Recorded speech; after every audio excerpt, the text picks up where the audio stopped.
Ah, l'abstention, notre très beau fléau de la démocratie. Allez, on en parle. Le GDD a annoncé un sondage qui révèle que 62% des 18-20 ans n'iront pas voter lors du premier tour de la présidentielle. C'est effrayant. Comment peut-on avoir des manifestations dans la rue pour le climat avec des milliers, voire des millions de jeunes mobilisés, mais ensuite qu'ils n'aillent pas voter pour aller appliquer ce qu'ils pensent? Parce que oui, la politique, c'est ce qui dirige le monde. En effet, vous votez pour être représenté dans le monde et faire appliquer vos idées. Les politiques appliquent ce pourquoi ils ont été élus, et donc si vous marchez dans la rue pour dire qu'il y a un problème avec le climat, il faut aller voter à gauche. Si vous décidez que vous ne savez plus ce qu'est la France, il faudra plus aller voter à la droite.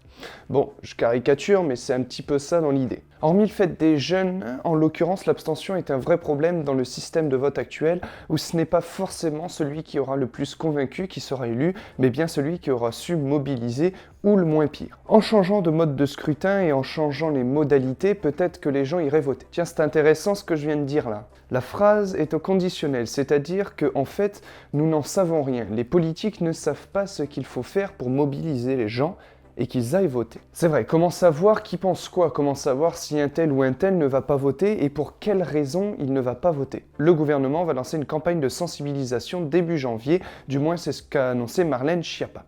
En plus, parce qu'une seule campagne ne suffit pas, ils ont décidé d'en faire une seconde. Une pour dire que les gens doivent s'inscrire et une pour dire aux gens d'aller voter. Enfin bref, dans les deux cas, c'est pas une mauvaise idée. En effet, tabasser le crâne des gens avec des élections, ça va faire qu'ils vont savoir quoi voter, tout le monde le sait. Moi je pense que ce n'est pas une campagne de sensibilisation qu'il faut mettre en place, c'est expliquer aux gens les programmes des politiques, ce que je fais sur ma chaîne. Bah oui, les gens ne vont pas voter, non pas parce qu'ils ont la flemme, mais parce qu'ils ne savent pas pour qui voter, ils ne s'intéressent pas, ils ne se sentent pas représentés. Donc, admettons, on met en place des campagnes parce qu'il faut en mettre en place pour motiver les gens. Mais admettons aussi que chaque heure passe à la télé une pub de 1 minute qui explique le programme d'un candidat, et ça pendant longtemps.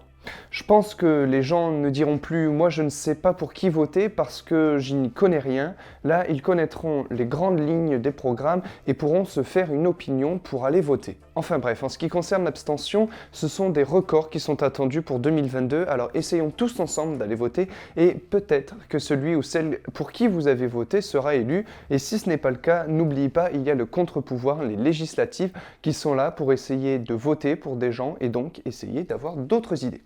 Quant à nous, on se dit pas à la semaine prochaine, car c'est Noël, alors repos. On se dit à mercredi prochain. Allez, ciao!